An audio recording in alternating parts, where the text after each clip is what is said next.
Hey, everybody, and welcome to a brand new episode of Internet Friends. The episode where we escape a chain gang and go searching for treasure that Seth tells us is completely real.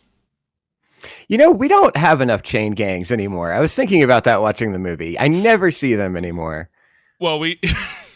Trust me, they still Good exist. They're takeaway. just not necessarily chained up. They're more or less working on assembly lines. Oh, yeah, you got to press those license plates out. Yeah, I got exactly. you. Yeah, I've seen movies. I know what prison's like. It's like you watched like the first 3 episodes of Orange is the New Black and then fell off like everyone else. I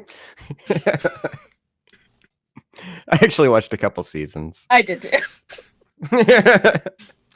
That goes down as one of those shows where I've never actually sat through and watched. I can just tell you everything based on what I saw on Tumblr. That's probably fine, to be honest. I only watched it because I had my wisdom teeth taken out, and it just kept playing. I was like, I'm not gonna get up. So, Really, I was high off Oxy when I had my wisdom teeth taken out. They gave you Yeah. Oxy? Oh yeah, Nice. probably the I same miss age Oxy, you when you dude. were Oxy snorting is it. so good. Yeah. Yeah. Good old Oxy and hydromorphone. So good. So that is a minute and 30 seconds to get to dark humor on the episode. Good job, guys. record time, but maybe not. No, we've definitely got there faster. Possibly last episode. Yeah. Oh, it was in the cold open. I was about to say we kicked the door in on that one. That wasn't even a no knock warrant. It was straight up just the battering ram. Person, shoot him. Woof. Oh. I'm just gonna see how dark I can get before you guys like end the call. Before we stop coming. Before we quit again. Let's see. Brie has 8 quits. I think I have 1. Seth, I think, has quit 3 times. Yeah, 2 or 3, yeah. Yeah. I think. It's fine. I'll Yeah. just find new guests. It's fine. Like you don't already have backups for us lined up. Apparently, That's why we've been bringing Meg in. Apparently, statistically, we're already like past like where most podcasts like fall off. Like apparently, like over 90% of podcasts like don't even get past their 4th episode. Huh. So we've Yes. already beaten the odds, guys. Hey, good for us. I love that. Now we just got to get those listeners. Well, I've noticed that whenever we have Meg on or where we're talking about vampire twinks seems to be the episode. So more vampire tweaks and more Canadians. Vampire twinks. All right. I'm making that note. More Are we making the twinks. tech bros mad? I think that works pretty well too. That works well on the I'm- shorts. It doesn't work well on the long 4 episodes. Yeah, they don't have time for that. I get it. They're busy No. making money, making moves, probably. Or just being in a ton of debt and claiming they have a lot of money. Could be that. Longest opening tangent of all time, guys. Great job. Thank Yeah. you. So proud of us. So, anyways, how we been? What we've all been up to? I saw Alien Romulus, and I'm still mad that they didn't have that alien head bucket. Yeah. That was why I went to the theater instead of pirating it, and they didn't have it. Well, I didn't get Man. to fuck the Wolverine popcorn bucket at Deadpool and Wolverine, so like you and me are just like trauma bonding right now. Yeah. I got the KY jelly. I was ready to lube that thing up and just shove it right on in, but no, it just. And I went to a Regal. That one had the mouth too. It's dual purpose. Just missed opportunities all around. Truly. Yeah, Brie, what have you been? Did you up like to? the movie? it was great. I loved the movie actually. No, I'm a huge Alien fan, and I really enjoyed it. Like I said in my tweet, like not tweet. I don't have Twitter anymore, but It was on Yeah. IG stories, I believe. Where I saw it. yeah, I was like, I like fan service when I'm the fan being serviced, Right. and that's what this Fair. movie was. I love that. So, Brie, what have you been up to? It's same. My life is just work all the time, but soon. In fact, I had today off. I'll have Fridays off going forward in September, and I'm so fucking hyped for that. So, I'm excited to not do anything and stay home and not socialize. So that's the plan. Because let me tell you, I make social plans and I'm like, oh, I don't want to do those. That's too much effort, and also things cost money, and I just can't. So I have one social plan this weekend. I'm trying to get in the habit of like just book one social thing. That's all you have the capacity for. So good. See, I have the opposite of Shu, where it's just like I need to start being more social because I'm falling into a hole, Mhm. and it's just getting worse and worse. So, like, I need to actually start going out and doing things. I get that. It happens quicker than you think. I feel like you're like, I It just don't want to hang out with does. somebody this weekend, and then you're like, oh, have I not seen anybody in 8 months? Oh no. Whoops. Have I not spoken to my friends in how long? Yep. Like, You have a baby now? It's 3? What? full transparency. Part of the entire point of starting this podcast is just like, it's just like, man, I don't like having conversations with anybody who lives near me. It's just like, Seth, Brie, what are you guys up to? You guys willing to make a twice a month phone call just so I don't feel alone in the world? I was dating Here we someone are. once who was like, I sometimes I feel bad that like you don't have any friends who live near you, and I was like, no, that's on purpose. That's Yeah. intentional. I don't like people near me. That's fair.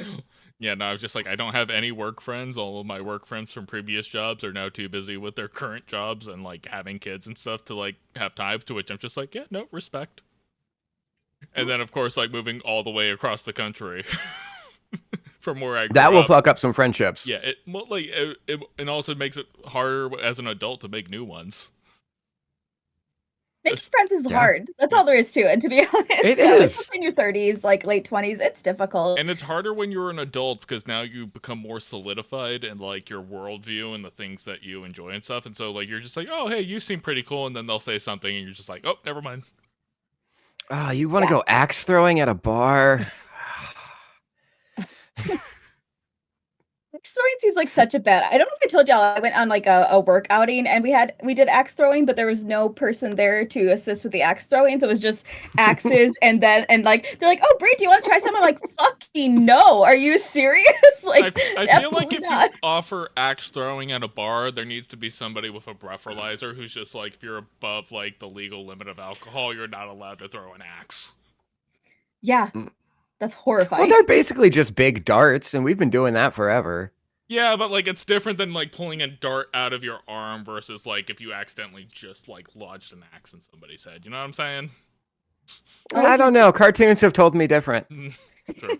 There actually was a place, I think in Ashburn, Virginia, near where I live, that like advertised like we have axe throwing and go-karts, and I was just like, so basically you're just making like really like realistic Mario Kart is what I'm understanding. It's like you're racing and then just throwing stuff at other people, which I'm down for, but Yeah. Sounds like two liabilities in the little same dangerous. place. I don't know about that. So Oh, I've dude, done that. they're doing so many weird mixes. They like opened a shooting range that's also a cigar lounge and a gym. That makes more sense to me. It's like, so go do your workout, shoot a gun, and then go like light up a cigar and kill your lungs right afterwards. At the same time, you're smoking the cigar, doing a rep, and firing at a target. But for the most part, I do most of that at home though. And that's why you keep the cops called on you all the time. You know, I'm white, so I get away with it. Not wrong. Not No. incorrect.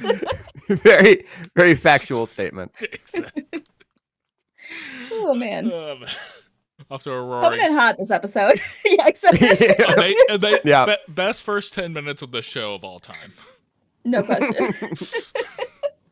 Anyways, so moving into our homework section of the show, this week was Seth's pick, which was "Oh Brother, Where Art Thou," which was a movie Yeah. produced in 2000. Actually, it was the year that it came out, which again, insane to think of how long ago that was. Does. Directed by the Coen brothers and starring George Clooney, and yeah. So Seth, since this is your homework assignment, I'm gonna go ahead and let you take it away. The music in this movie is fucking phenomenal. Slaps so hard. Like, Good. I really like it. I had forgotten how loose of an adaptation of the Odyssey this was until I started watching it. I actually had to go Um, and like re-look up. It's just like I don't remember like all of the Odyssey, so I'd like watched a Crash Course Vlog Brothers video just reviewing the Odyssey. So it's just like, okay, got it. I can now like put the pieces. But yeah, very loose adaptation, but it's there. It is there. Other than that, what did you guys think of it? They shot cows very early. There's a lot of animal abuse That's- in this movie, and I fucking hate that. I love That cows was literally so the much. scene where that was literally the scene. It's just like this is where we're gonna lose Brie. As soon So as Yeah, yeah, shut one it of off. my notes. One of my notes is he didn't need to shoot those cows. Also, did you notice that when he's getting dragged away by the mob at the end of the movie, they are yelling "cow killer" at him? yeah, I did not notice that, but I love that. yeah, I did. Well, yeah, I Just noticed the that this cows. time. Well, then they have the cow like literally like walking behind them in the back of the mob. Oh, I didn't see that either. I love that. They squished that frog too. That poor cute little frog. Yeah, poor little Yeah, frog. did they have the disclaimer that no animals were harmed in the making of this video? Because this was like the first time I was like genuinely concerned. Probably they haven't been allowed to kill animals in movies since like the 70s. I guess that's true. It was very realistic looking though. I was very upset. Again, I fucking love cows. I was like, oh, this movie sucks. I mean, I was kind of wondering how they did that. Yeah, I was about to say, like, aside from, like, literally, like, the last, like, 15, 20 minutes of the movie, like, it's all practical shots and effects. There's not really anything that is, like, not in camera, so I was, like, very curious of how they did that. Yeah. But that CGI in the last, like, 15 minutes was just very jarring. It was very 2000s. Very 2000s. A different era. Yeah. George Clooney's handsome. I did have that note. He's a handsome fucking dude. That's all there is to My first note that He I really had was, is. like, it's just, like, this is probably peak George Clooney. No, Great he's hair great. in this movie too. Yes, he's just a fucking That's good all looking that pomade, dude. all that 6 Dapper kids? Dan. Ooh. I'd have 6 kids with him too, let me tell you. That's wouldn't. another note I have is they had a lot of kids before he went to jail. That's my They my just- note too. So many kids, fucking 6. That's not I think another one of my early notes was very specifically, it's just like, okay, so we're like 3 for 4 on baptisms in Seth's homework. Yeah, it does happen a lot, doesn't it? I was just like, I tend to vibe with that, I guess. A note: glad I was never baptized. So, like, I think my exact note that I wrote down, which I don't have in front of me, was just like, figure out religious trauma joke. it's in there somewhere. But yeah, between this, BioShock Infinite, and like, you could argue The Matrix has like a baptism-esque scene. After It's a Jesus allegory. yeah. Mm. So like, I was So just, is RoboCop. so what we're establishing is that there's a theme when it comes to Seth's. So I was actually noticing that while watching this, being like, oh, I forgot how much religion is in this movie. well, Like- I mean, it is a movie that's centering around the South in like That's this true. specific time period. So like, kind of hard to get away with that.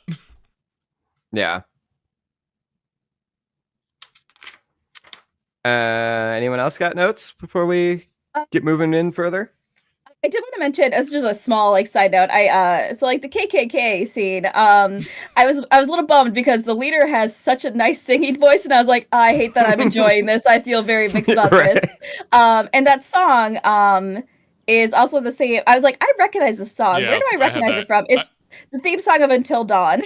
So Oh, Yeah. little throwback. I had that same But yeah. reaction because I remember Emily has like a mixed CD that we used to listen to in college, and like I think that was actually like one of the songs that were on it, and so I recognized it instantly, and I was just like, Yes. well, that changes my relationship to this song pretty significantly. Unfortunately. His Yeah. voice was so good though. I was like, fuck, God, this sounds really great. no, I don't like how I'm liking this, man. Exactly. Again, like I said though, the music all around is phenomenal. Like everyone who sings in the film is great. Mhm. All the harmonies are beautiful. I too would succumb to such sirens is a note that I have. That's on brand. I'd let them turn me into a toad. I get it. They were hot. Yeah. Ah. As sirens should be. What they do best, as it were. Aren't they canonically only singing is the part that's beautiful, and they're actually like horrid beasts when you see them in Yeah, I person? believe so. Yes. that's the basic consensus, and like it plays off in like lore as like the men are so delirious from being at sea for so long that hearing the beautiful song and then just seeing like women for the first time in God knows how long, they're just and then by the time they're like able to like up close and see, it's too late. Mm-hmm. Yeah. This brings me to a thing I heard about mermaids a little while ago that I thought was really funny. Is that in Asian cultures, mermaids are seen as like a bad omen, and that like it's just not a good sign. And in Western society, we saw them and went, "I won't fuck that." Yeah. And I just found that funny. That's on brand for Western cultures. We like see something that other people are just like, oh, that's not good, and we're just like, but can I stick my dick in it? We can make this work for sure. Okay, we can do this. No, so like kind of getting into maybe some of the more nitty gritty details of the film. So obviously it's based off the Odyssey, which story that's like in the Greek oral tradition there has been published works of the Odyssey, but a lot of stuff is lost in translation. I kind of like this adaptation of it a lot better than I like the Odyssey. I would agree with that. Completely honest. In fairness, the Odyssey is very outdated, but super old. Yeah. I mean, they removed a lot of the adultery and murder out of this. They did. So, which some would see as a downside. I think it's fine. I think it works for the context that they were adapting it. And I think, adapting it in the South, like, in the early 1900s, post Civil War and Reconstruction, like, it makes a lot of sense, especially when you consider that, like, the Odyssey, like, takes place, like, after the Trojan War, and kind of like really exploring kind of like what it's like to have to reconcile your identity after like such, atrocities. Yeah. Brie, I'm getting the feeling you didn't like this movie very much. Oh no, I did. I was trying to look up because I'm a like my type of neurodivergency is like mythology. I think mythology is so fucking interesting. So an Odyssey retelling was super interesting to me, but like I didn't see a lot of the parallels, so I had to look up what the like outside of honestly the siren scene. I was like, okay, like I kind of see it, but I don't see where it exactly is. But I found and honestly, I think this was like from a student or something, but I thought it was kind of interesting how they put the parallels together. Like I was just reading, so like. Obviously, Odysseus is, the main character. That makes sense. But like Pete is the crew's mutiny. Delmar is the crew's foolishness. George Nelson is cattle of the sun god. Tommy is Athena. So like they literally have like each part like is a direct correlation, which is really interesting. John Goodman's character is supposed to be the Cyclops that he blinds. Yeah, like that's super cool. I didn't notice that, but that's interesting. But it's I thought it was looser than it was. Yeah, but it's one of those things where if they didn't tell you that this was an adaptation of the Odyssey, it's something that you could totally miss. Like 110%. Yeah, no, I had to be told that. Yeah, even though it says right at the beginning, like based on the Odyssey. I was 8 the first time I saw this movie. Okay, that's crazy. Right. A note I have, speaking of John Goodman's character, is he's a Bible salesman, and a note I have right away is there's always money in God, which Christians are shysters. Yep. It's like Christ is always willing to make $1. No, well, Christ wasn't, but his followers sure do. Yeah, that's true. But he was actually quite against it. He chased a lot of money changers out of a temple, in fact. Yeah, trying to tell Christians that Jesus was a Jewish socialist who, hung out with prostitutes really gets them going. It does. It really does. They're actually, I was reading a story or an article recently that a lot of preachers have been saying they're having issues when telling the story of when Jesus is telling you to be nice to people, with people in their congregation coming up to them and being like, "What's with all this woke shit? Like, that's not my Jesus." And that it's starting to become like a concern among a lot of priests and pastors. That's actually interesting because I remember a few years ago seeing like a Rhett and Link video where Rhett was talking about his deconstruction, and he was talking specifically about kids in the church now, where like a lot of people are leaving the church, and like they're just like, why is everyone leaving the church? It's like because they're reading about Jesus and they're getting it and they're realizing, oh, you're not following the actual teachings of Christ, so peace. Mm-hmm. Yeah. You're not doing what you're supposed to be doing. Yeah.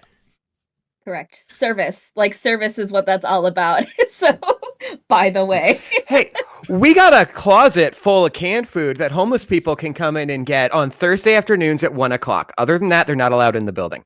But it's Yeah. there. And if they're there, we're gonna call the cops. Yep, exactly.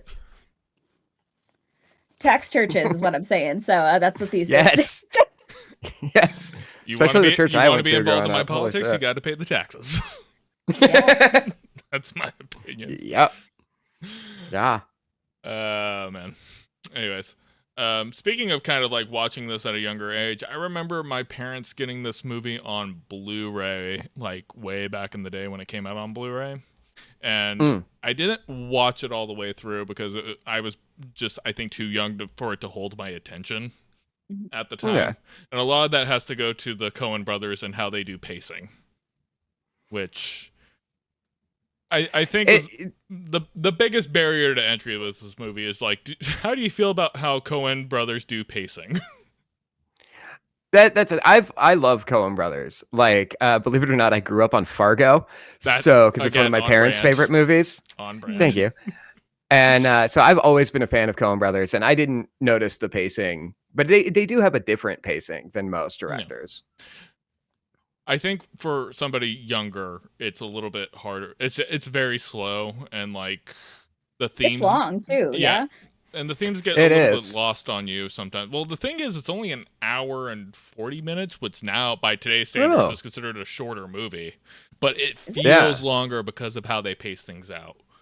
But then an hour 45. But then you can also like argue at the same time that like if you're thinking about like Greek epics and Greek mythology and stuff, like the pacing of that is always like very choppy, to say the least. Like a lot of stuff almost feels like it's happening at random. Yeah. So like this kind of, I feel like, worked in their wheelhouse, especially this being one of their older movies for the most part. Like, what year did Fargo come out? That was early 90s, mid 90s. I was about to say mid 90s. So this is after they were kind of starting to hit their stride, but like they definitely have a specific brand of pacing that's a little bit on the slow side. Which works for them, but I feel like for when you're trying to appeal to, you know, younger audiences, it's kind of hard to hold people's attention, especially today. Yeah, but I would argue that they're not necessarily going after a younger audience. Oh, absolutely not. I would not. For sure. Coen brothers are definitely not making movies for children. That is 110% for sure. Yeah, probably should have told my parents that. Did Brie freeze on us? I think Brie froze on us. She did freeze on us. Either that or she's taking a very long time to blink. She's meditating right now. She's sick of our shit. She's tuning us out. She's like, religion this week, all the sex stuff last week. I can't. I gotta take a minute. She's just like, these two white boys dragging me into their podcast just so it's not two white guys in a podcast. Yep, the token woman. The one-sided conversation. Hey, Hi, welcome back. Hey. We'll get to it. Put the popcorn buckets away, everybody. Yes, or get them out. Welcome to the Pornhub exclusive episode of Internet Friends. Yeah. What did I miss? Not much. We're workshopping. I'll probably edit like the section that you crashed out. Like I will probably acknowledge the crash, cut, and then come back into this.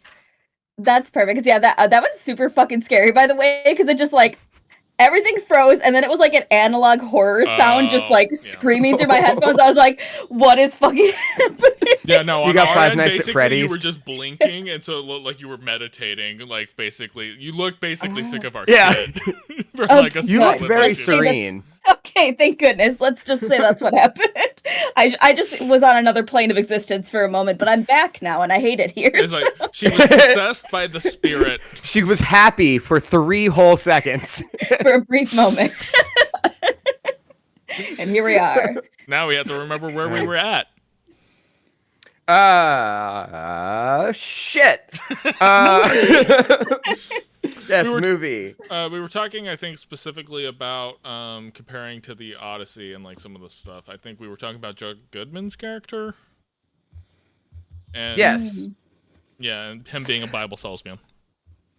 Yeah, something, and maybe we need to cut this out too. But I noticed during the KKK scene that when a lot of media presents the KKK, they exclusively talk about people of color. This movie did not shy at all away from the fact that they also hated the Jews. Oh yeah. Yes. My main note about the KKK scene, very specifically, was just like, I feel like this feels really familiar, like very, modern and something that we see on a regular basis. Happening all the time. Yeah. Yeah. There was just like a big they were KKK on like a bridge, and they had a big sign up. I forget, but I think that was in Ohio maybe. Oh, I was like, cool, that's fun. What year is it? Okay, That's just great. checking. But like I was thinking more Oh my just kind God. of like specifically in the language and like kind of, some of the messaging and, specifically the clan leader ends up being, a politician who is like specifically saying I'm a man of the people and like I'm here for you and for all these people here, and just like I'm just like, yeah. Well, and his whole like This feels I'm feels gonna familiar. clean up the streets. His whole sweeping thing Yeah. starts to look a little different once you realize exactly what he's wanting to clean up. Yup. Yeah, so just like The only thing is that nowadays they wouldn't have a cross; they'd have a tiki torch. true.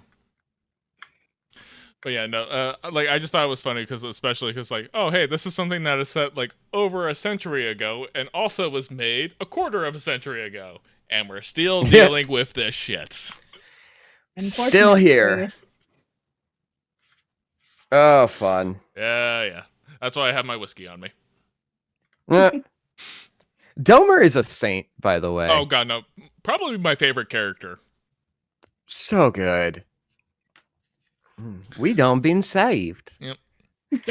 just a sweet boy, just trying to do the right thing, cares about his friends, smarter than you give him credit for, but still dumb enough to be lovable. Yep.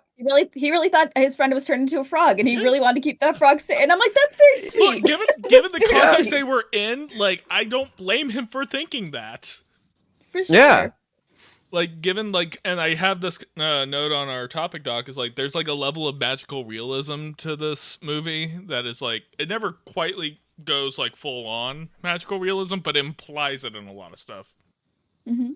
So, like, after interacting with the sirens, just was like, the idea of Pete being turned into a frog is like, not crazy. Yeah, maybe. Yeah.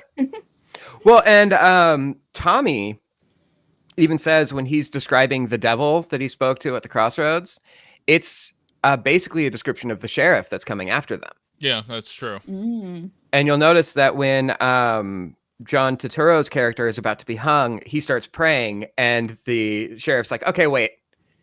And like, so it's implied that that character actually is the devil. Yeah. No, they play into a lot of tropes and Southern lore, like obviously like the crossroads is very, famous for like that kind of lore and stuff. Well, Tommy's directly based off of Robert Johnson, right? As well. Yeah, exactly. And yeah, I think what I really enjoyed about this movie, and I think it's very underrated, is that, yeah, it's an adaptation of the Odyssey, but it's also weirdly a celebration of Southern culture while still being able to criticize it. Which is something we don't talk about enough, because obviously there's a lot of stuff that we can criticize about the South, specifically in their relationship to like slavery and Civil War and a lot of other stuff that happens, but there's a lot of culture that's coming out of that. And I feel like personally we need to get to a point where it's just like, look, we can celebrate this while still acknowledging some of the darker shit about it. That could be said about America as a whole, though, Well, too. that's history in general, though. And name a culture, True. there is a dark underbelly to it. Like, period, end of sentence. I send you IRA shit all the time, Seth. From my Irish culture. Like, let's be fair. Yeah, but we like the IRA. Official stance of the show. Yep. But like, regardless, it's just like there's always like a dark underbelly to culture, and instead of like being defensive about it, just be like, yes, we did fucked up shit, but here's all the good stuff that's come out of it and how we're trying to move forward and away from it. Accept it and learn. Yeah, exactly. And that's all I think anyone's really asking for at the end of the day. Yes, you have to learn, though. You have to do better. I think that's where we lose a lot of people, where it's just like, yeah, we're not just shitting on it because we hate it. It's like, no, we're actually shitting on it because we love it and we want it to be better. So yeah, everybody always starts with being defensive every single time instead of just being like self-reflective. And that's always a major problem. It's just like, dude, just accept that you're wrong. And that these things happened. And then we can have a conversation. Absolutely. Yeah. We did it. We solved politics and everything so we did the world. Thanks, Coen Brothers and George Clooney. We fixed everything. I do have a note here. At the end, when the one politician who had been very popular comes out as a racist, and everyone's like, "Nah, you suck." That song really kicked a lot of ass. And I wrote, music conquers all, even racism. 100%. They're like, yeah, but like this song like rips though. This song slaps. I mean, that does say a lot about American culture, where it's just kind of like, it's just like, hey, you suck, and this song's really, really good. Yeah. I have that song downloaded. I love that song so much. I listen to it all the time. That song slaps so fucking hard. That's such a good song. So good. I was convinced that George Clooney was singing it because it was like pretty seamless. I was like, oh, I can see that it would be his voice, and I was like, oh yeah, no, it's definitely not. But that was pretty interesting. Quick thing that I heard about the behind the scenes of this movie is that George Clooney has an uncle from that region. And so when trying to get the accent down, he sent the script to his uncle and was like, hey, can you just record yourself reading these lines? And so I can work on this. And he's like, his uncle's a Baptist preacher. And he's like, well, I don't know if we really talk like this over here, but yeah, I'll do it. He sends the tapes back. That's how Clooney learns the script. 2 days into shooting, the Coen brothers come up to him. They're like, hey, why aren't you swearing? And he's like, they're swearing in the script? And they're like, yeah. And it turns out his uncle, what he meant by we don't talk like that over here was we don't swear. Oh. Yeah. I was about to say, this is like one of the cleaner and less like jarring Coen brothers movies I've watched. Yeah. Especially considering, like, again, based on the Odyssey, it's just like, it's not super violent except for the cow scene. Yeah. And like, yeah, they don't throw anybody into a wood chipper in this one. Unfortunately, there's some people who should have been in a wood chipper. There are some, yeah. A bunch of guys in white hoods like should have probably gone in a wood chipper, but you know, that's just my opinion. For example, it's not time period accurate, but it would have been fun to watch. I'd buy that for $1.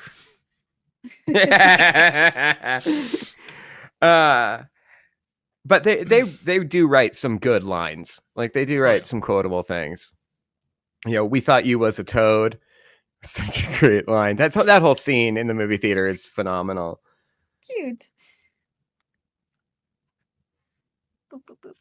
Also, it was good and I liked it. That's good. I'm glad. It's also crazy because, like, you know, I think very specifically because, like, this isn't necessarily the youngest you can see George Clooney, but seeing George Clooney in this period is very interesting. And then seeing the other actors, and it's just like, Jesus Christ, they were young at one point. Yeah. Time. It's going to happen to us all. It's going to kill us all. Tell that to my hairline. We're all going to die. Yeah. Hopefully sooner rather than later, in my case. Eh. So today on Seth's Don't Therapy give me that. Sessions, Don't take my hope away. I already Don't give made me a that. therapy No, joke you're on gonna your live for a TikTok. while. Yes, sure you did. On a post where I'm talking about my alcoholism.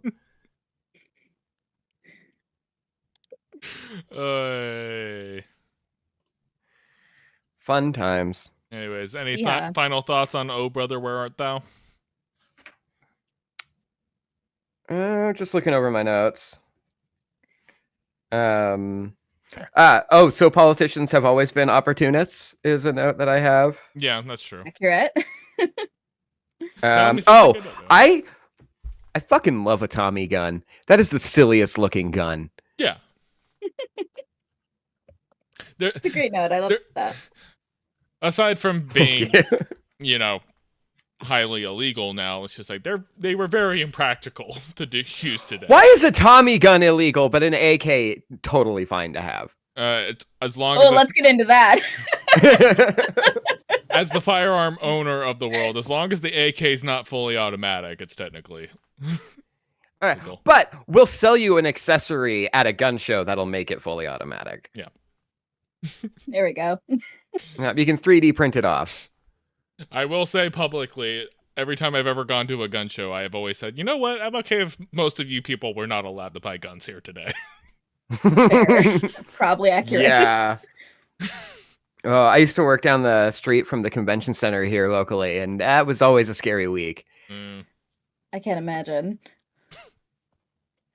And then my final note is early on in the movie when they go to see John Turturro's brother and his son, the kid comes out and says, I'm supposed to shoot anybody from the bank. And I wrote, you should always shoot anyone from the bank. Agreed. Good policy. Yep. Yeah, it's good. I've never seen this before, so thank you for introducing me to it. This wasn't even on my radar, so. Oh, no, cool. I'm glad you liked it. I didn't realize how difficult it would be to talk about.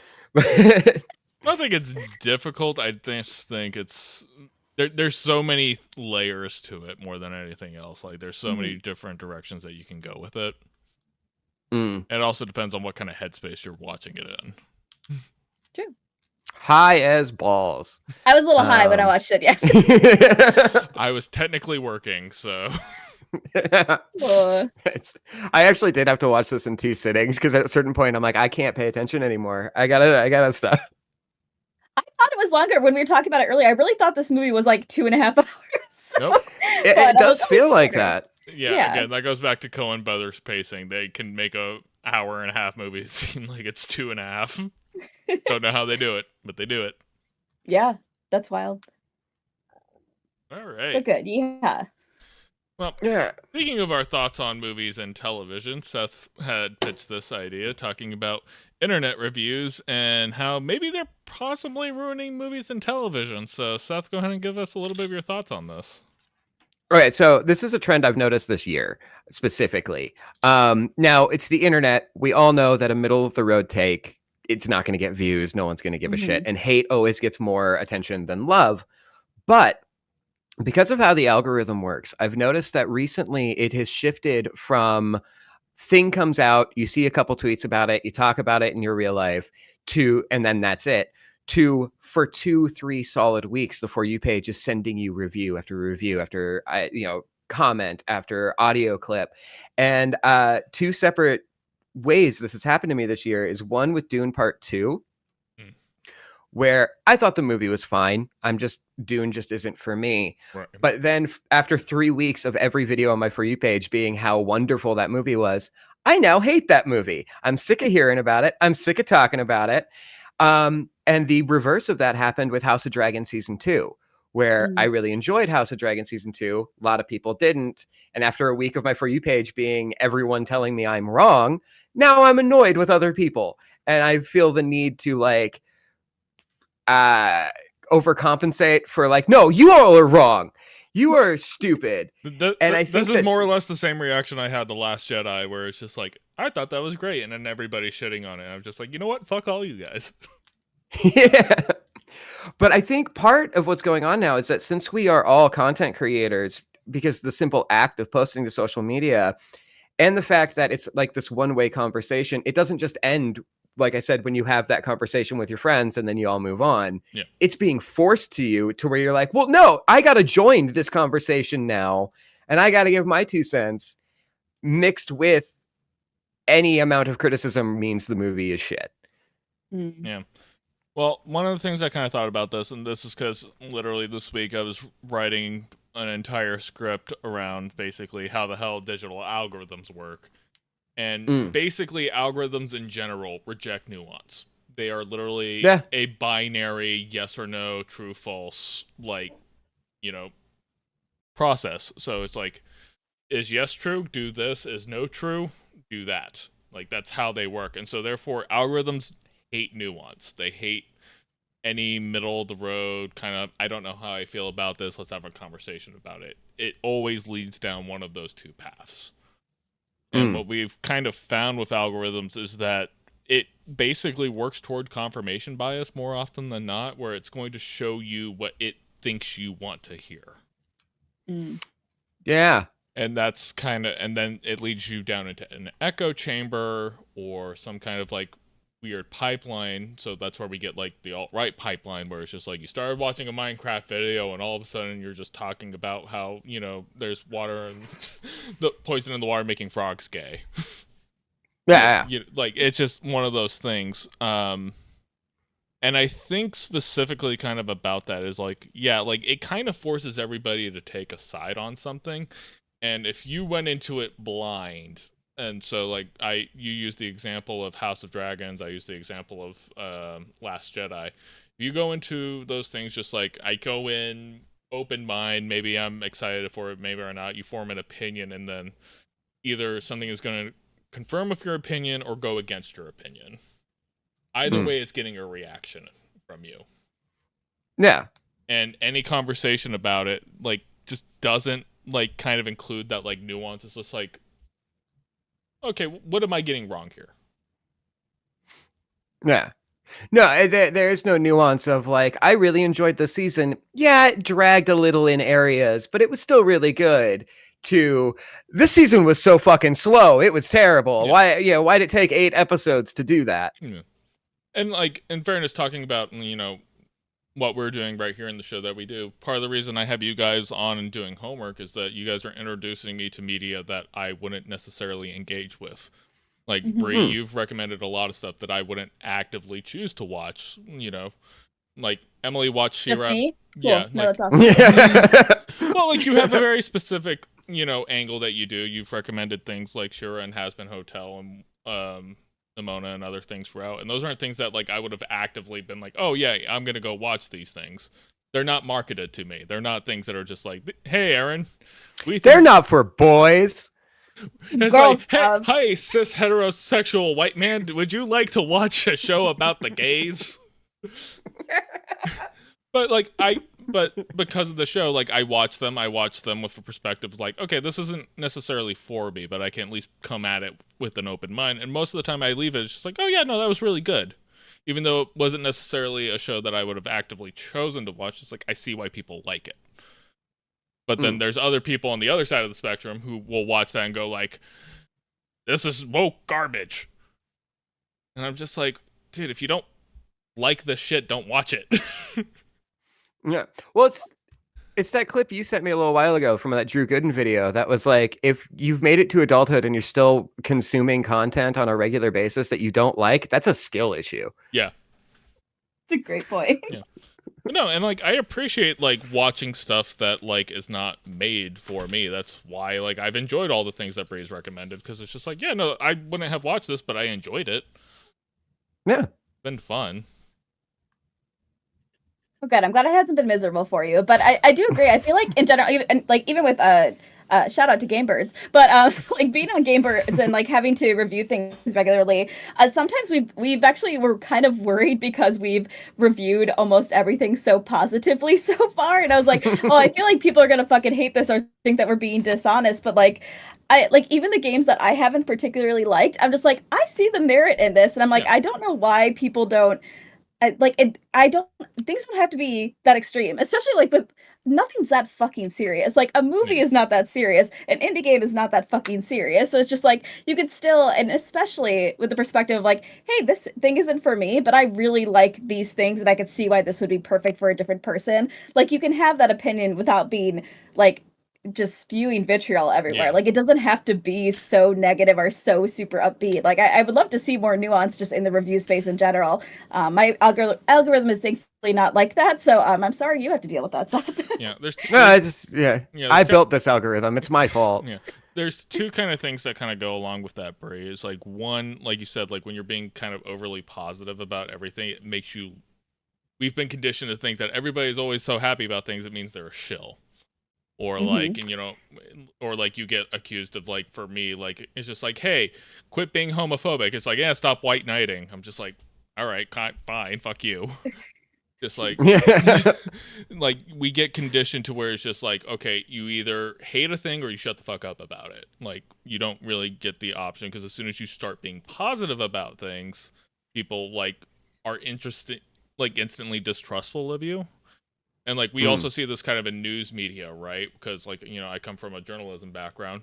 When I worked in TV, it was always, if it bleeds, it leads. Like we're always reporting on like a horrible accident or some like horrific story of like, somebody getting murdered, or like a DUI like crash that had fatalities. Like it's always the first thing we report on. I'm just like, can we just like maybe do some positive things? It's like if we do that, no one's gonna take us seriously if we're just doing only good news. Mm-hmm.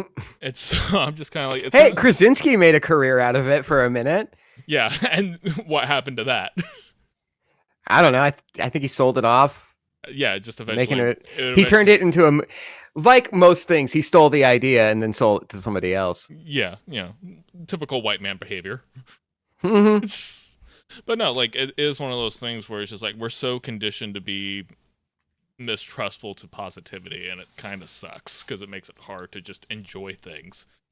Mm-hmm. And like Seth said, it's just like if you have a hard time finding stuff that you enjoy media wise, that's a skill issue. Go stop obsessing over stuff that you don't like and go find something you do like. Yeah. And just like things without the need for validation. I think that's a big thing too. Yeah. Like don't see, because you're just gonna make yourself fucking crazy. When you were mentioning this earlier, one of like the biggest like examples I had was when Montero came out, like Lil Nas X's like huge hit from like a couple of years ago, which was very important because it was truly a gay song, and not only a gay song, but a gay song from a black man, which is just like a very like has not been done before. So it's very important. And honestly, when I was so ride or die for that fucking song and for that fucking album, that like I was watching reviews and I was making myself crazy. But I did find one review from Todd in the Shadows where like he was kind of shitting on the song and I was really upset. But then he closes it with like, I recognize that this song is not meant for me. Like I'm a like a hetero dude. Like this song was not made for me. It has a lot of merits. And I see that it's important and that's why it exists. And I was like, can more people do this, please? Like it's just like it doesn't have to be, again, the extreme of either thing. Like we can appreciate the art for what it is. And again, yeah, maybe don't engage with that if you're just upsetting yourself. Yeah. Yeah. And that's kind of what it comes down to. It's just like at some point accept the fact that like not everything is made for you, and that's fine. Yeah. There's nothing wrong with Yeah. that. Like I'm not like there's something to be said about like not invading other people's spaces and coming in and just shitting on the things that they enjoy. Like that's like at some point you just have to agree to just, hey, you're having fun over here, I'm gonna go have fun over here. Mm-hmm. Absolutely. You don't need This is that a really validation. big sandbox we're all living in. You got your toys, I got mine. Emily and Fox want to say hi. Hello. Hello. I like the white in your hair, Em. Looks good. It's very pretty. Seth says he likes your hair. I like Seth. Seth is my best friend. Seth is your best friend, except he doesn't send you TikToks anymore. He doesn't, and sometimes I cry myself to sleep. I'm sorry. She's been complaining Oh. about it a lot lately, actually. What the fuck? Really? I'm sorry. You don't even follow me on TikTok. That's not true. He does. Yeah. No, she doesn't. She's not in my friends. Had like a, I'm talking to Brie. Oh, okay. Oh. we had Yeah, a I'm not going ridiculous to. discussion about Okay. all of the TikToks that Seth had sent you or was reacting to while we were doing Roundup. Yeah. Because we're trying to scroll through stuff and it's just showing like your face is coming up at the top of his screen like constantly, and I was like, do you need to tell me something? Is there something happening? Like, I'm fine with it. I just would really like it to be on the book. Seth, I would like to know. Seth just thinks the things that I sent him that I didn't make are funny. He doesn't think I'm funny. He thinks the things I send him are funny. Oh, that just sums up every relationship I have. All friendships, all everything. Good. Look, I still remember you and Emily playing the touch game at Denver Comic-Con. I was thinking about that the other day. That was fun. Yep. We gotta do another con soon. What's like a con that's like in the middle of the country that we can all just like easily get to? I don't know. There's gotta be like a dragon well, hey. or something. With Mpox coming up, we might be going into another quarantine, so it might not matter. Oh yeah, that'll go over well with all the conservatives. Yeah. Tell There's Em I'm COVID out there sorry. too, I'll try so. sending more texts. Seth, Fuck. Seth says he's sorry and he wished that you loved him. I do love him! No, I said I would send her more memes. I'm gonna try. Abundantly clear, I also love Brie. That's important. Love you too. Well, it's because you're both bisexual princesses. It's fine. Hell yeah. Hey, women can support other women without it being a bisexual thing. Seth I would- is also a bisexual princess, so True. True. you're like, wow. You're my 3 bisexual princesses, and then I'm just the straight white dude who's here. You're the token straight I'm prince. the token straight on thin ice. Yeah, Yeah. 100%.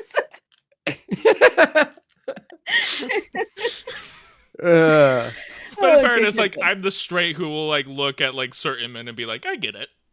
Yeah, good. That's Alright. healthy. We love that. Yeah. Thanks, Emily, for derailing the entire show.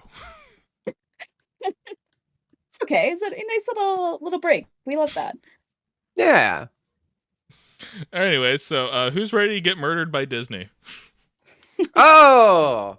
Well, I got a Disney Plus free trial, which means my life is forfeit to them. Yep.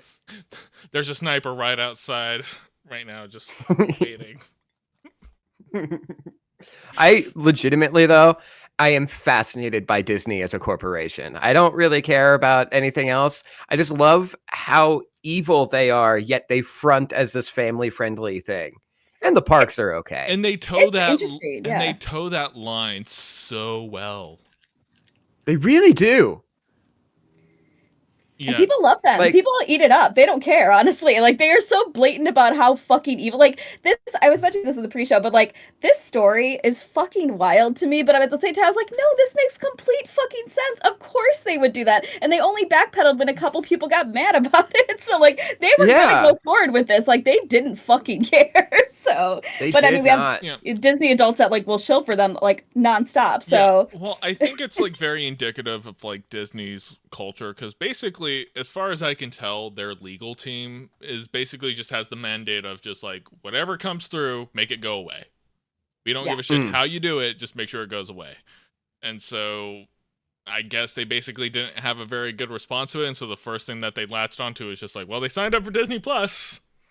We should probably explain what's happening for people who don't know. Yeah. No. So for people who live under a rock. Yes. For people who live under a rock, a couple went to Disney, asked about a food allergen thing at one of the restaurants, were reassured, nope, all our food's safe. Person ate it, died. Disney is now claiming, they've backpedaled on this, claiming that because in the terms of services of Disney Plus, that if you have an issue with Disney, it has to go through third-party arbitration. He was not allowed to sue Disney over the wrongful death of his wife. Right. Which is ridiculous. And you know they were trying to pull something here, because who reads the terms and services? Right. They Of were course. trying it.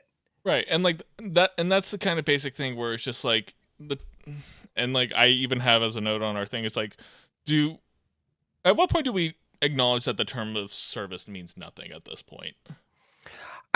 it has to, right? Like at Mhm. some point, we all have to acknowledge there's no way you can make these legally binding anymore. Well, I think I read too that in some countries they aren't if they're like over 10 pages, because it has to be reasonable that someone would read it for Yeah. it to be legally binding, and most of them are like 50 to 100 pages. Mm-hmm. Yeah, but yeah, like, but going back to my point, it's just like I'm pretty sure Disney's legal team, which I'm sure is just basically in-house lawyers, they don't have like a firm or anything on retainer. It's just like we have more money than God. We could just have lawyers in-house that we pay. Of course. And like, you know, their standing mandate is just like anything that comes through just needs to go away. Like, just don't. And so I think this was just one of those cases where it's just like, it's bizarre. It got media coverage, and the fact that basically your only real legal defense was like, again, trying to tie a wrongful death that happened on Disney property to the fact that they had a Disney Plus subscription, which is like not remotely related. Mm. Just like that thing is just like legal team's not talking to the PR team. PR team can't tell legal team to be like, hey, that's stupid and gonna bite us in the ass. It's just like, yeah, just like there's nothing wrong. This is the same company though that has sent cease and desist letters to nurseries for putting up unlicensed Disney characters. Yeah. So like I think PR doesn't really give a shit. Like honestly. No, they definitely don't. But like, yeah, like Disney has a very, and like I have in the doc here, like they have a history of being very aggressive with legal action. Like, you know, the only other comparison I can make is Nintendo and how they approach, you know, how they approach legal action. But like, you know, they've been avoiding public domain on so many things for so long. I mean, copyright enforcement's very aggressive. They've literally changed the laws on public domain so Yeah. that they could hold on to them. Which is hilarious because a lot of the stuff that they made, especially in the earlier days, was public domain stories that they were able to make content about. Like they were True. literally grim fairy tales that they adapted into animated movies. And yet they're basically just like, yeah, but we're not letting Mickey Mouse get into public domain. No. You can have Steamboat Willie, but we're not giving you Mickey. What? Good boy, Bo. Get him, Bo. What? Get him, Bo. Hey, come here. Come here. Was he under the couch? It looked like he crawled out like a little gremlin. He was. He likes it down there. Hey, come here. It's okay, Hey. Bo. Yeah, he likes sleeping down there. All right, I'm gonna mute I for love a sec. It's all good. Oh, he's just excited.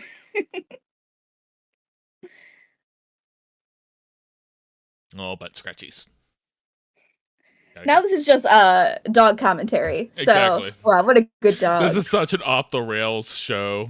Bree's crash, Emily's commentary. Now we have Bo. I love it. Yeah, but I think someone's at the door, Oh, okay. or he heard the fox. We got a fox that runs around out Oh, there. yeah, you were He mentioning hates it. Ooh. It happens. But yeah, kind of going back to like other things that they do. Like they basically have sovereign territory within Florida, which, you know, there's been very public debates about that. And it's one of those things where it's just like, don't make me agree with DeSantis. Not what I want to do right now. No one wants that. No. So yeah, none. And that. It's And that that Onion article. Oh no, the worst person you know made a good point. yeah, exactly. It's just like, I mean, Disney's gonna Disney. They are such a huge corporate entity, and as we have said many times, official stance of the show: corporations are not your friends, kids. Nope. No. Like, as much as you maybe love their content and love the things, they don't care about you. They care about the money that you have that they think is theirs. Yeah. Mm-hmm. That's You can literally die in their park. They do not care. and they'll Yeah. literally move your body off the park and say that you died off of their park. Uh-huh. That is a thing that they've Yeah. done. So they have a huge issue with people spreading ashes in the Haunted Mansion ride. Really? Have you guys heard that? Yeah. No. And they've had to like think put I out have heard this statements. before. They've had to put out statements being like, please don't. They're just, your family's going to get vacuumed up at the end of the day. Like, please stop spreading ashes in our park. But they loved Disney. Yeah. I think you sent me the thing that they have, like the pop punk album they were Yeah! making all the covers, and like it was Magnolia Park, which is obviously a great band. Everybody should check them out. But they were just like, hey, Disney adults. It's just like, how dare you call me a Disney adult? The song's great, it slaps, but don't ever call me a Disney adult. Yeah, so Magnolia Park did a cover of Eye to Eye from the Goofy movie soundtrack. Yep. And it is so good. So good. A great song. It is. I think that's the thing that makes it works, is just like, look, Disney makes good shit. Yeah. Or made good More shit. for the most part. They can. They have. I mean, like most major corporations, they do make good things every now and again. They do make crappy shit. It happens. But Yep. they have a lot of stuff. People have nostalgia for it. But yeah, just remember, kids, they just want your money. Yep. So what do you want to have happen to your guys' ashes when you die? Are you going for burial? You doing something old fashioned? I'm leaning toward donating body to science, and I would like them to. No one's taking your liver. No, I am an organ donor, so let's make that very clear. So am I. Yeah, organ donor, but yeah, absolutely don't take my liver. Just little professional courtesy, but no, like I'm just like, I've always had just like, dude, like, go use my carcass for like testing how explosive works or something. Just like go nuts. Launch me into that's a good one. Launch me to the sun, if anything. Like I'm just like all that kind of stuff. But yeah, like I don't care what you guys do with it after it's done. I've honestly never thought about it. So, no? I've been thinking about it way too much recently. We're all just space dust at the end of the day, so just make me space dust again. Let's go. Yeah, I'm okay. Maybe it's because I like have pretty like older parents and they talk about death a lot, and I also work with older people and they talk about death a lot, so I don't want to think about my own death. That will kill it. Yeah. I would say it would be kind of cool if I could identify like one album that I really, really like and have like my ashes pressed into a vinyl. Oh, that's pretty neat. That'd be neat. I'm Viking Funeral all the way. I want to be put in a little canoe, pushed out to sea, and set on fire. That's a very good one. I like that one. We're mentally healthy on this show, guys. Oh, yeah. Sometimes. Please. I do not need a wellness check called on me, by the way. I am fine. The pile of laundry in the corner says otherwise. Those are dog toys. Oh. Those are all his toys. But it's just like, don't lie to them. Those aren't toys. You are my toy. Go get your octopus. Go get your. Okay, no. All right. He says, Dad. Yeah. You've been talking too long. Give me attention. Oh, there he goes. All right. Well. Yeah. See, he's got his water over there. Well, speaking of consistency of Disney, they have canceled The Acolyte officially. Yes. Yes. The toxic fans won out. Yeah, they aren't getting a season 2, and there's actually growing concern online that they might pull The Acolyte from Disney Plus and like not make it available.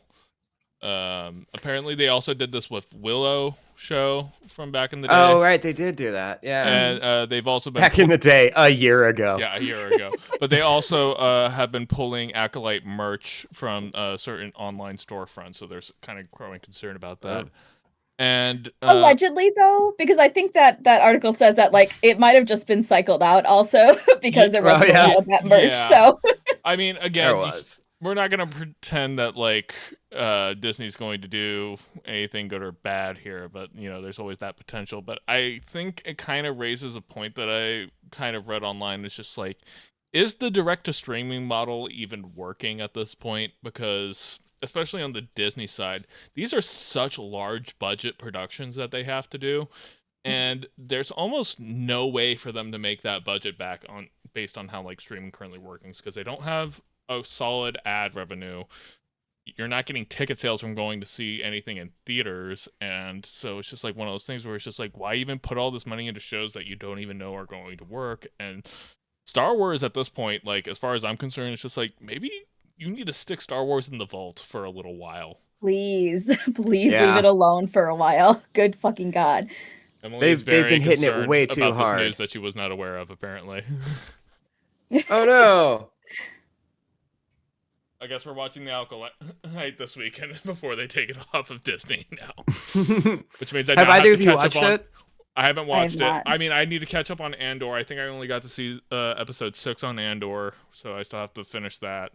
I need to finish Ahsoka. There's a couple of other Star Wars things I haven't watched.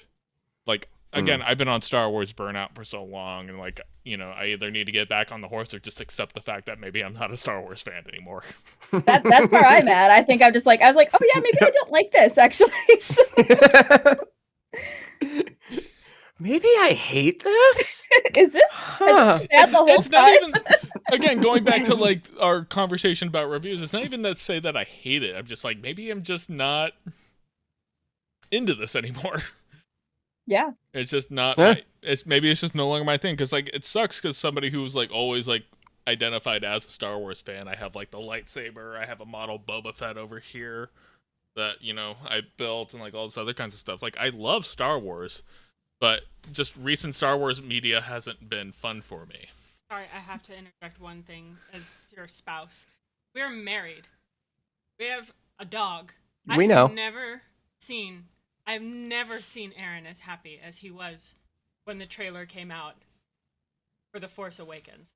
Never. Correction, I was probably happier in the opening Millennium Falcon scene. You may have Correction. been. I couldn't see it. I We was- were in a theater. I'm pretty sure I was grinning like an idiot through that entire scene. I'm pretty certain that if we ever had a child, still not reaching the level of the Force Awakens trailer and the joy. Priorities. Yeah, I get it.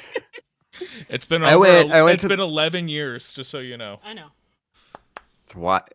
Since Force I just think that Awakens? counts No. as Star Oh, since you guys. Oh. Okay, No, that no. makes more sense. Force Awakens. The trailer came out in 2013, Oh, okay. so it's been 11 years. Jeez. I remember I saw that opening night with my girlfriend at the time. Yep. And like, the big like 20th Century Fox. I don't think they used the 20th Century Fox thing, No, but they the didn't. LucasArts thing came up, and everyone like applauded. And right as it died down, before the big da, da, da, I leaned into my girlfriend and went, "What if it sucks?" Yes, Pretty good. I don't think I had like the what if it sucks until I went to see Rise of Skywalker. That was the only time where I was just like, this is gonna suck, isn't it? Oh, this is gonna be bad. it- Somehow, it's the- Palpatine returned. They fly now. Yeah, that was literally the first time I went into a Star Wars movie knowing like I'm probably not gonna be happy by the time I leave the theater today. I've never seen it, and I'm pretty happy about that, to be honest. That's fair. I haven't seen it either. We've talked about it before. The closest I've gotten is the Lego game. I can't recommend it. No. I've never been more disappointed in a movie. Oh, And I've wow. seen Madam Web. I liked Madam Web. That was a good bad movie. Here's the thing: Emily has seen Madam Web twice. She was very psyched Alright. about it the first time she went to go see it. The second time she saw it, it's because she needed somebody else besides me to watch it with her to show him how bad it was. I need somebody to talk to about this. Here's the thing: I do recommend Madam Web as a bad movie to watch. It's the first time. It's on streaming. It is. Getting back to the topic at hand. Streaming has always been really interesting because, like you said, they're investing millions and millions and millions of dollars into these shows. And at a certain point, their subscriber base is going to cap off and you're not Yeah. going to be making any more money from it. That's become the And Netflix so, like- problem, basically. Yeah. I mean, Netflix hasn't been profitable ever, and they've been relying on investments. Right. Well, they even like how they measure the success of a show is now just like algorithmically based. Like, again, going back to algorithms, where it's just like they look at specifically the amount of viewership on the show versus like how many actual subscribers there are, and then like you're trying to be like, how many new subscribers did we get from this? And it's just like the reality is, it's just like you're not getting any new subscribers for a lot of these shows, so Mhm. you're not creating any growth off of them. So it's just like No. yeah. So the model just doesn't work. And like this isn't the first time we've seen like especially internet based media like basically it's like how are we supposed to make money off of this? Like hell, the porn industry, I'm still just like, how does anybody make money off of this? Yeah. Like this is definitely something. This is something absolutely being funded by a rich white dude somewhere. There's no way that this like is actually making money for anybody. No. But yeah, but at the same time, it's ruining all media because now, like, oh, we've got it on our streaming service. There's no reason to keep making Blu-rays. There's no reason to keep making. I mean, Sony just recently announced that they're going to stop making writable Blu-rays to sell to people. Yeah. So, like, and any kind of CD format or anything. Yeah, they've been having a lot of conversations. Like, physical media, for that reason, is making a very big comeback, and so is piracy in a lot of ways. And like I've seen multiple things of people showing it's just like here's the step by step and what you need to be able to rip your Blu-rays to a hard drive. Oh yeah. Like, and so a lot of people are like working toward that now because like media companies are, taking things off of their streaming platforms, not making them available anywhere else, not licensing things out. They're killing movies before they even come out for tax write-offs. Like, It's a problem. It's an inherent problem, and it's just one of those things. Like, I get that, like, you guys are spending a ton of money on this stuff, and you guys have to make money to make it justifiable, but also at the same time, it's like, you're not going to make any more money if you just take it away. No, not at all. Especially when there are people who want to see it. And, like, if you're going to pull it off streaming service, at least make it available digitally so that somebody can buy it. Yeah. Make it... release a Blu-ray. Yeah. And like, but like also like make it downloadable to like local copy. Don't keep it on a service somewhere where like goddamn Apple. Like I had an entire thing recently. Hank Green like put up a thing about like his entire like history on YouTube, and then somebody commented is like, release the DVD box set, and he's just like, nobody wants that. And multiple people do. And people just like people do, and like I even like pointed to the examples, like Emily has the box set of the Lizzie Bennett Diaries literally sitting over there. A web series you made that has a DVD box set. And she has made multiple people watch it with her. Like it matters to people, and people will buy it. I'm not saying a ton of people will buy it, but like there is a market for that. And like also just like, yeah, does the math make sense on it? No, but you're also somebody who sells a lot of stuff on charitable donations and everything else. So like even if you just do a limited run for the people who do want it, you can make it make sense.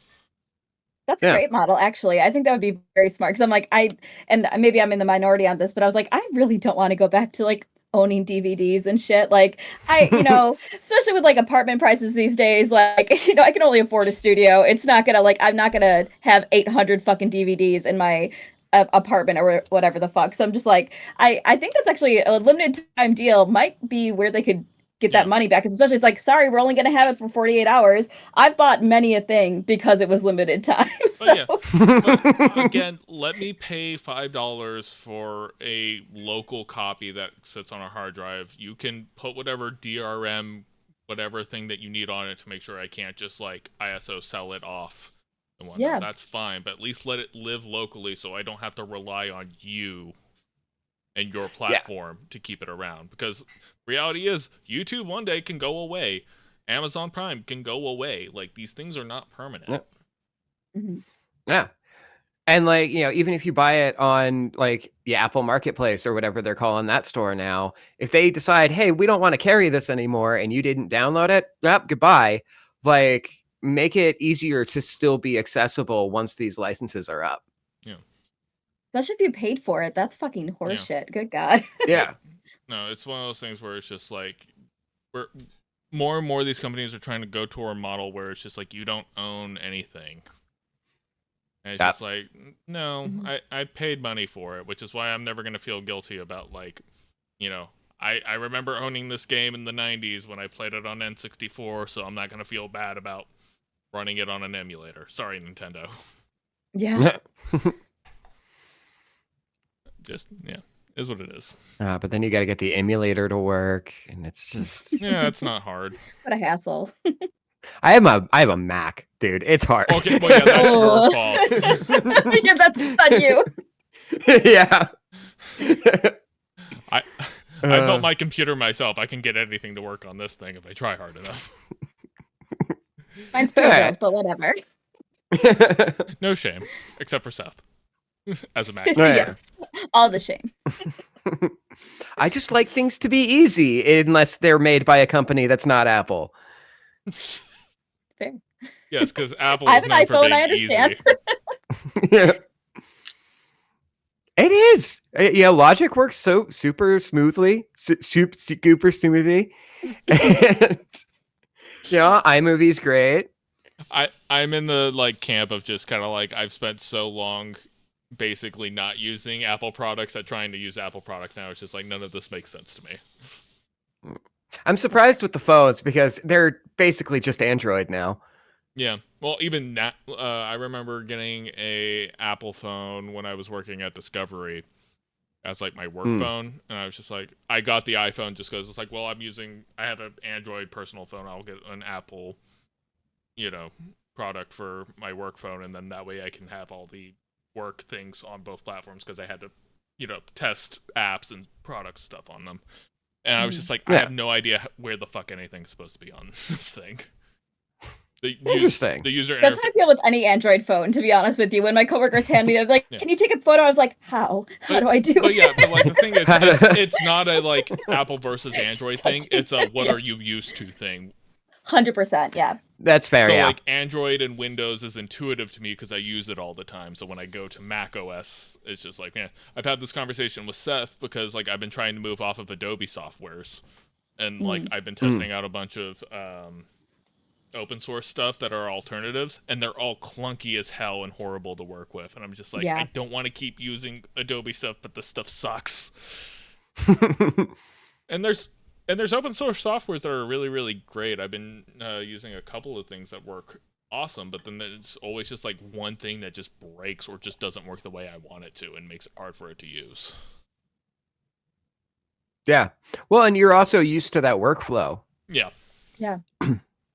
So you're having to learn the new software while it's not working properly. Yeah.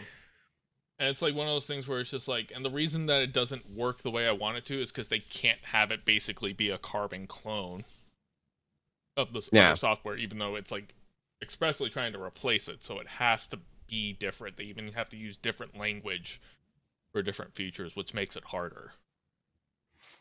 Different keyboard shortcuts. Yeah. Exactly. When I switched from Pro Tools to Logic, that really fucked me up for a little while. Literally just trying to resize like a text graphic. Like literally it's just like, why am I going through these menus just to resize text? Why can't I just do a simple like keystroke or just like drag my mouse? Just infuriating. Yeah. Anyways, corporations suck. They do. Sorry, Yeah. I gotta pop my back. Capitalism's not good. That's our thesis today and always. Turns out it doesn't work, actually. Take one off on line, go up. Thing is, it's working exactly as it's supposed to. It sure fucking is. Yeah. Anyways, that leads to our homework assignment for next week, which, funnily enough, I'm going to have us watch episode 1, The Phantom Menace. Hey! All right. I've never seen it. I know Bree's never seen it, and it's always fun to revisit because I'm gonna argue out of all the Star Wars movies ever made, that one does not hold up. It's why it's cut out of the machete method, which is why I've never seen it, because it doesn't have any new information. Yeah, I think there's a lot of interesting stuff, especially since we've all watched some of Clone Wars. Watching this movie with more of the context from Clone Wars changes some of the way that you view stuff, but like it's a very clunky movie. So I'm not going into this like I hope you guys like it. I'm going just like let's talk about what George Lucas did wrong. Let's talk about something bad. This will be interesting. I have no context for this movie at all. So I'm mostly looking forward to how you're going to react to it, Bree. So I think this is going to be really fun. Anyways, so That's it for our show today, everybody. I am TCK Media on most platforms. You have that Seth23, who you can find occasionally, inebriated on TikTok, bitching about the world. I'm sorry. And you have not. Raccoonaloon, who you can No. catch on Game Birds every Monday, talking about indie games with her friend Alice and having a good time. And we Every other Monday, but yes. every other Monday. Basically, once you see this episode, the Games Birds is probably showing up. But absolutely listen to Games Bird. It's a great show. Thank you. Anyways, thank you guys for joining us, and we'll see you next time. Bye.